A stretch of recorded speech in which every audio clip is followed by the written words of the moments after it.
স্কুলে স্যারের কাছ থেকে চাঁদা চেয়েছিলেন, স্যার এটা চাঁদা দেয়নি।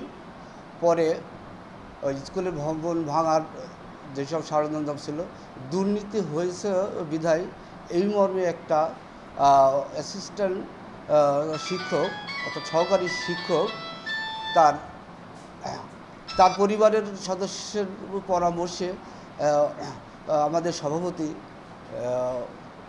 টিওনো সাহেবকে একটা অভিযোগপত্র দেন। দীর্ঘ 10 দিন পরে আমরা কয়েকজন শিক্ষক এটাকে মিউচুয়াল করার জন্য আমাদের সহকারী শিক্ষক মুকুল হোসেন স্যারকে বললেন যে স্যার আমরা এই অভিযোগটাকে প্রত্যাহার করে নিব, আমরা একটা দরখাস্ত লিখব।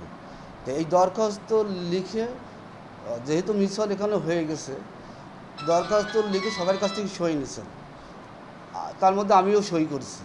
এই সই কেন করলাম, এই জন্যই আমার উপরে এই হামলাটা হয়েছে। আমার উপর যে মারধর হয়েছে আমি এর সুষ্ঠু বিচার চাই। সন্ত্রাসীরা